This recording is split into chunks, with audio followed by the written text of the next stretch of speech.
after reading The Very Grouchy Ladybug, I want us to answer a question together. I'm going to write it. So when I start my question, I'm going to start my sentence with a capital letter. And I'm going to write, what makes you grouchy?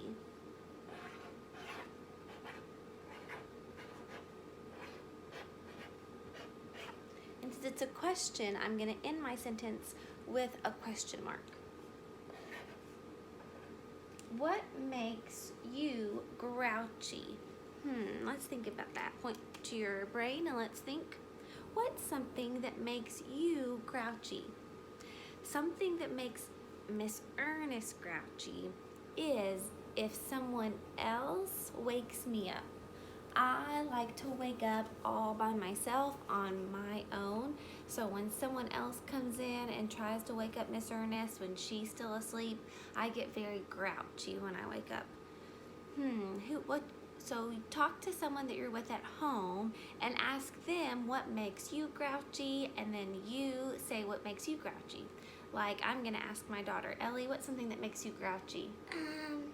Like when I can't sleep a lot, because I haven't been sleeping lately, so when I can't sleep, it makes me grouchy.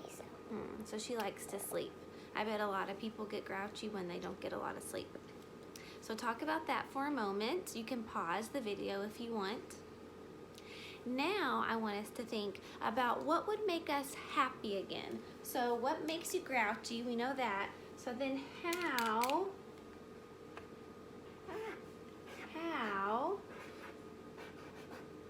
will we be happy? So if we're grouchy while we're at home, we need to figure out ways that are going to make us happy. We need to do that, and also mommies and daddies and grannies and uncles and aunties, they all need to do that too. So it's fine to be grouchy sometimes, but we have to have a plan on how we're going to be happy again.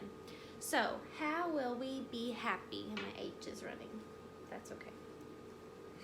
I'll just wipe it off. You can always fix a mistake.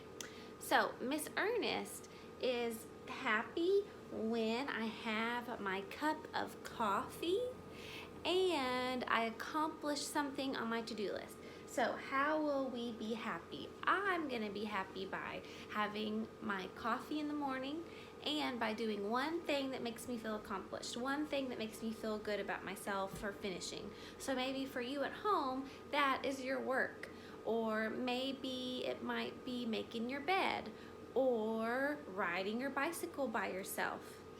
So how will you be happy? All of us can be grouchy, but all of us can also choose to be happy while we're stuck at home. So we can answer this question, and that's okay. And then we also need to be able to answer this question: how will we be happy? So that's just a little feelings lesson that you can talk about and figure out at home, and maybe have some things in a bucket about how we can be happy. That way when we're all feeling grouchy like the ladybug stuck at home, then we can get out our happy bucket and try to get back in a better mood and be happy. So we're not grouchy like the grouchy ladybug, right? I hope you all enjoyed the grouchy ladybug story, and we also talked about what makes us grouchy and what makes us happy again. Remember our questions that we answered? So now what we're gonna do, and this is in an activity in day 15. So families, if your child does this with me, then you can go ahead and check that activity off of your list for an activity somewhere on day 15. I can't remember which it is, but I know it's day 15. So we are gonna make a grouchy face. So when the ladybug was grouchy in the story, I want you to show me your grouchy face. Miss Ernest is gonna show me my grouchy face, and then I want you to have a turn. So it's my turn first. Miss Ernest is gonna go first.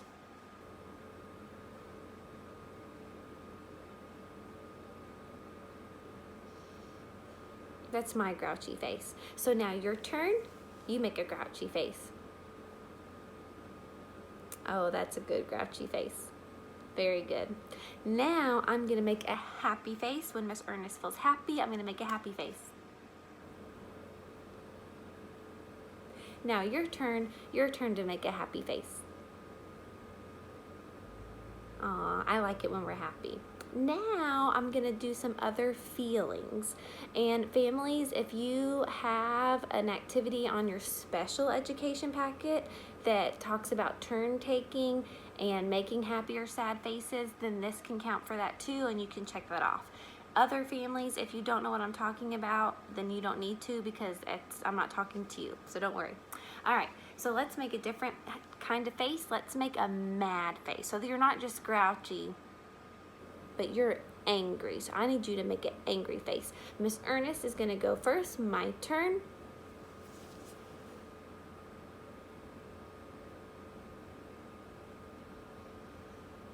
Your turn. You make an angry face. Well, wow, I don't want to make you all angry. Those are good faces. Now we're going to make an excited face, like you're so excited. Miss Ernest's turn. All right, your turn to make an excited face. I'm watching. Great, excited face. Now we're going to do a couple more. We're gonna be surprised this time. Let's see if we can be surprised. So something happens or something jumps out and you're surprised about something. You open a box and you're surprised. Miss Ernest is gonna go first. My turn. Your turn. Be surprised. Great work, taking turns. You're very surprised. Now we're gonna make a scared face. I want you to show me what you look like when you're scared. Miss Ernest is gonna go first. My turn.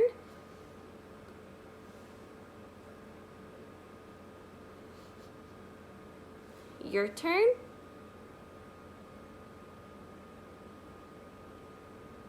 Great job acting scared. Now we're gonna end with being happy again. So everyone show me their happy faces. I like when everyone has their happy face on, right? That's more fun. All right, very good job doing that activity. Keep that happy face for your mommies and your daddies and your families, okay? You can check off that activity. Bye. So going along with insects, we're gonna do families an activity that is on day 14, I think, of your packet that deals with measuring objects and talking about longest and biggest and things like that. So I have some bugs here. Oh my gosh, that's a moth. This is a beetle. Oh goodness. I have an ant here. Oof, an ant. Ugh. And I have another beetle here. And I have a very small little butterfly. So what we're going to do is talk about which one's the longest, which one's the biggest, which one's the smallest. And then I have here a tape measurer. And a tape measure is something that measures how long things are. Now we had some of these in our block center at school. We had really big ones that you could measure blocks with. So this is a smaller one. This is one that maybe like your dad or your grandpa might have, or your uncle or a family member might have one of these at their house to measure things at home. So I'm gonna use our special tape measurer today to measure our bugs as well. First, we're gonna do an activity by looking at the bugs. I'm gonna hold up 2 bugs and I want you to tell me which one is the longest. Now, something can be big, but we're gonna be thinking about which one is longer, like a worm. Like a worm can be very long, right? A spider can be big. So if you look at a spider and a worm, you might say the spider is bigger, which is true, but a worm might be longer than a spider. So I'm gonna hold up this ant. Okay, this is gonna be tricky. So I have an ant here. Ooh, look how scary. And then I have the moth. So I have an ant and I have a moth. So I want us to think for a second, these are just for pretend. But if you look at this ant and this moth, let me hold up my board here and scoot up. Then I want us to think about which one is the longest. Which insect looks the longest to you? Let's see. Can you tell? Which insect is longer than the other one? I think the moth is longer than the ant. The moth is longer than the ant. So this one is longer. If you just look right here, it's much longer. Very good. Now, I'm going to hold up my orange beetle, okay? And I'm gonna hold it up with my blue beetle. And this one's gonna be really close. And we're gonna see which one is the longest. Are you ready? Let's see, I have them both by their little hands. Which bug or insect, for the letter I, insect, which insect is longer?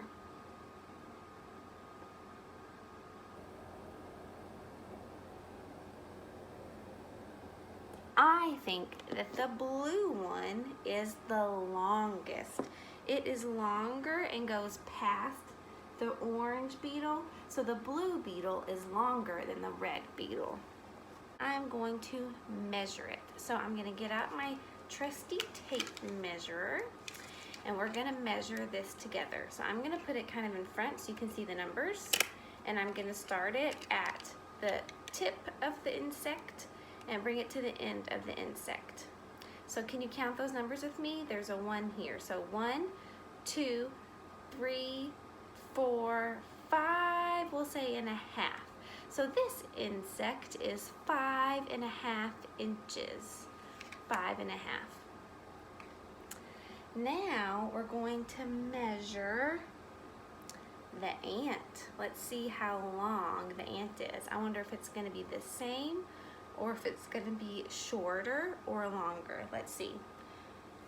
So if it's something that's longer, it's gonna be a bigger number than 5. If it's something that's shorter, it's gonna be a number that comes before 5. So I got my trusty tape measure out. There's my ant. Ew, so yucky.